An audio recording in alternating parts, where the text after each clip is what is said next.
Bueno, pues lunes, en palabras de Germán Martínez Casares. Germán, como siempre, un gusto platicar contigo. Buenas noches. La semana pasada hablábamos de la inseguridad y yo recuerdo, y se lo recuerdo a nuestra audiencia, decías, la inseguridad es un fracaso absoluto de Morena.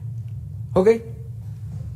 ¿Qué pasa en Guanajuato entonces? Estamos hablando de una entidad gobernada por el PAN, con un fiscal con más de 13 años, grave el tema, con un conflicto entre cárteles desde hace ya, ¿qué te gusta? Por lo menos 5 años, 6. No hemos dejado de hablar de Guanajuato, y con la incapacidad del gobierno federal para atender esta situación. ¿Qué pasa?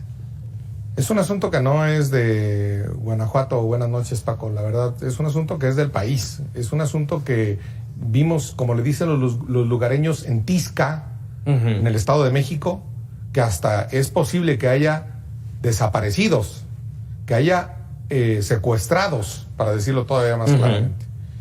Vimos en Lagos de Moreno, ahí cerquita de Guanajuato, como también, y eso es Jalisco, y eso es Movimiento Ciudadano. Entonces, no a que hay muertos de un partido y muertos de otro partido. No.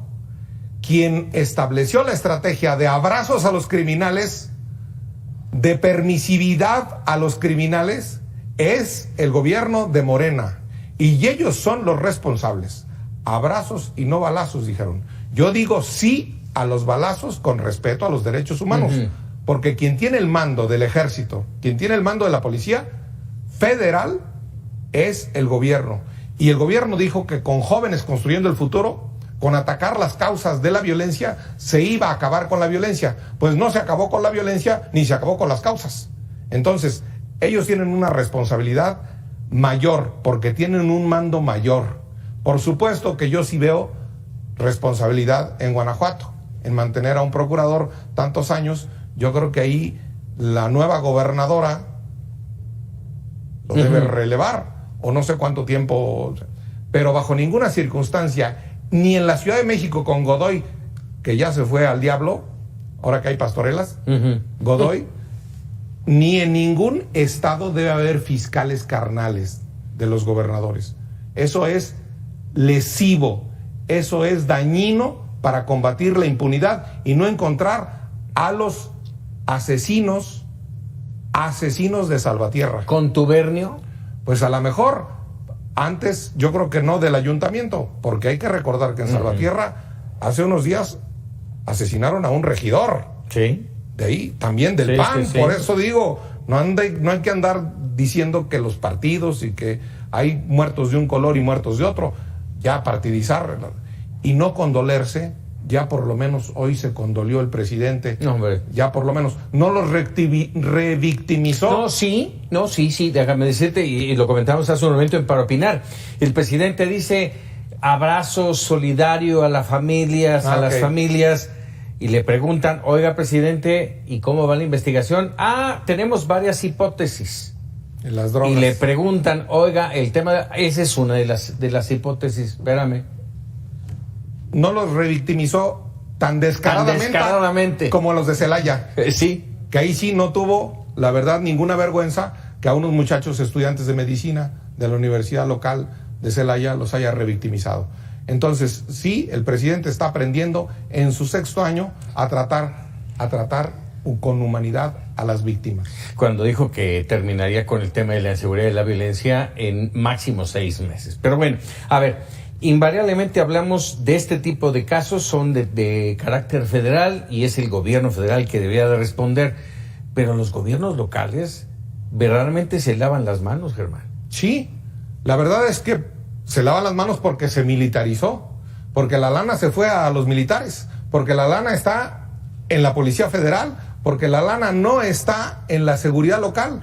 Y la verdad es que muchos gobernadores de todos los partidos gastan su lana mejor en anunciarse, en sacar su carita para vernos la carita a los ciudadanos. Yo sí creo que en eso tienes absoluta razón, pero el problema es la militarización que no sirvió para combatir la delincuencia. Hoy por hoy debemos de devolverle el miedo a los criminales, porque hoy por hoy no tienen miedo. Los que tenemos miedo son los ciudadanos. Totalmente, tienen manos libres para seguir haciendo. Rápidamente, otro tema, Lenia Batres, ministra de la Suprema Corte, en un hecho que muchos, entre ellos yo, lo calificamos de histórico, porque la designa por primera vez un presidente en la etapa moderna de nuestra historia. ¿Qué significa? ¿Qué impacto tiene al interior de la propia Suprema? Desde la reforma de 1994 con Zedillo, nunca el presidente había designado después de que no hubiera acuerdo en el Senado. Eso es lo histórico. Uh-huh. Hay temas preocupantes. A mí me preocupó que la nueva ministra Batres dijera que no va a invadir, que no debe invadir el Poder Judicial al Legislativo o al Ejecutivo. Eso es no entender nada, no entender a dónde va.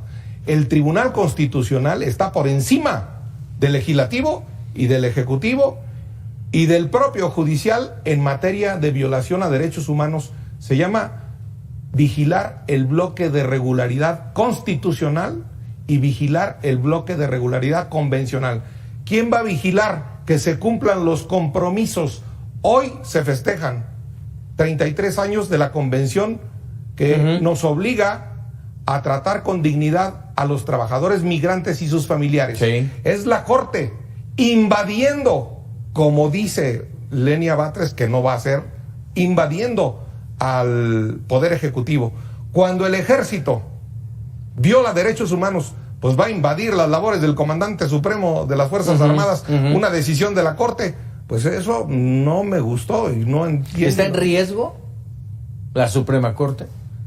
Estamos hablando de 2, 3 ministros, si no me recuerdo, que son los que están del lado de la 4T. Yo creo que si lo decimos en términos futbolísticos, cambiaron posición por posición, es decir, 2 Arturo Saldívar por Lenia Batres, pues ahí la verdad es que no hay ningún cambio numérico, pero sí esto de una avanzada más, una ministra que tiene que poner el doble que los demás para demostrar autonomía, independencia, profesionalismo y conocimiento, que lo estoy poniendo en duda, del derecho constitucional.